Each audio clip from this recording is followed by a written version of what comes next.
আসসালামু আলাইকুম ওয়া রাহমাতুল্লাহি ওয়া বারাকাতুহু।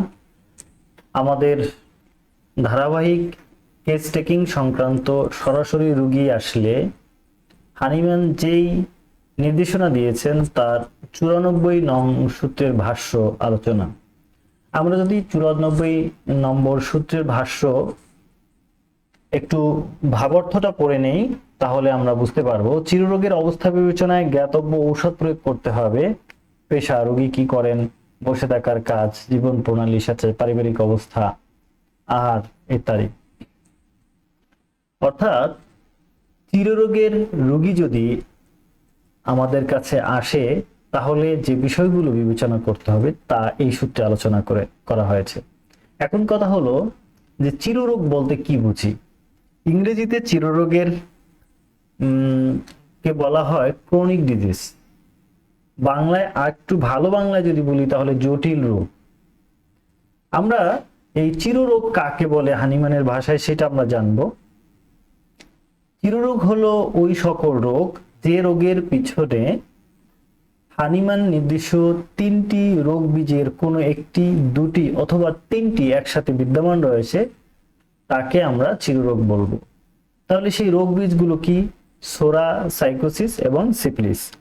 সংক্ষিপ্ত কথা হলো যে রোগের ব্যাকগ্রাউন্ডে বা পিছনে সোরা, সাইকোসিস, সিফিলিস এককভাবে, ডাবল কিংবা সবগুলো কমপ্লেক্সলি বিদ্যমান, সেই রোগকে বলা হয় বা সেই রোগীর অবস্থাকে বলা হয় চিররোগ।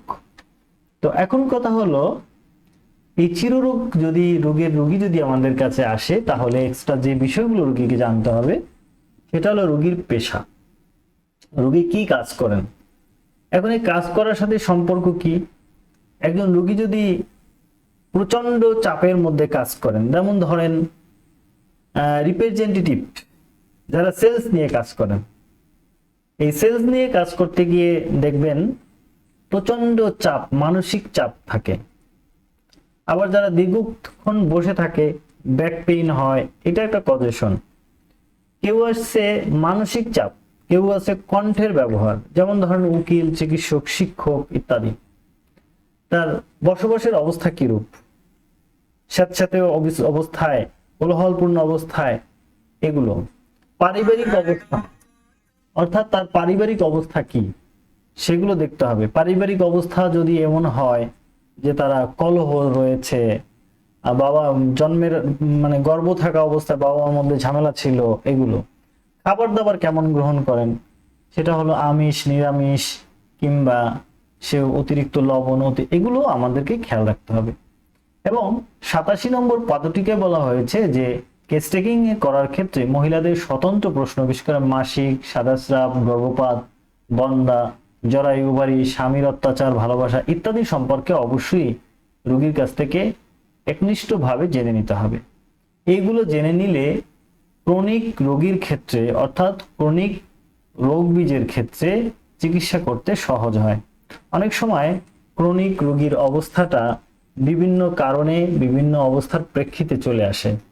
সেই অবস্থা তৈরি গেলে সেটাকে আমরা ফলস ক্রনিক ডিজিজ বলে থাকি। যেমন ধরেন স্যাঁতস্যাঁতে পরিবেশে যদি বসবাস করার জন্য কারো জটিল রোগ হয়ে থাকে এবং তাকে ওই পরিবেশ থেকে অন্য কোথাও যেতে বলা হয়, তখন এই রোগটা সেরে যায়। দ্যাট মিনস হলো false chronic disease, pseudo chronic disease. তো আমরা 94 সূত্রের এখানেই আলোচনা রাখবো। 95 নম্বর সূত্রের আলোচনা দেখার আমন্ত্রণ।